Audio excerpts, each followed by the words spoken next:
আমিনুল ইসলাম বুলবুল ক্রিকেটের এক নীরব নায়ক। কেউ বলেন তিনি চীনা ক্রিকেটের জনক, আবার কারো মতে আফগান ক্রিকেটের উত্থানের নায়ক।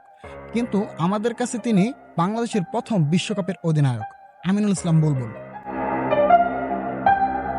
প্রথমে ছিলেন পেশাদার ফুটবলার, এরপর ক্রিকেটে এসে বাংলাদেশকে এনে দেন ঐতিহাসিক আইসিসি ট্রফি।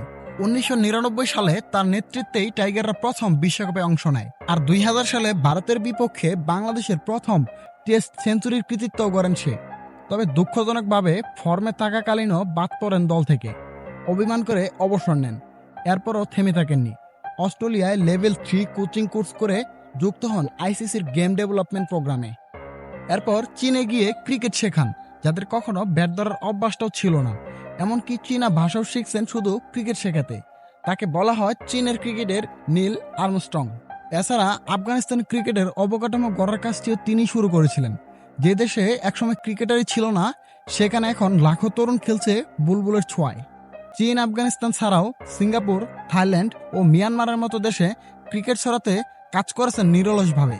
এত অভিজ্ঞতা, ত্যাগ আর দক্ষতা থাকা সত্ত্বেও এতদিন বিসিবিতে জায়গা হয়নি। অবশেষে দেশের ক্রিকেট যখন চাপে, তখনই ডাক পড়েছে বুলবুলের। এবার তিনি হয়েছেন বিসিবির প্রেসিডেন্ট। অবশেষে আমরা বলতেই পারি, তার অভিজ্ঞতা যদি কাজে লাগানো যায়, তাহলে আমিনুল ইসলাম বুলবুলের হাত ধরেই হতে পারে বাংলাদেশ ক্রিকেটের নতুন এক সূচনা।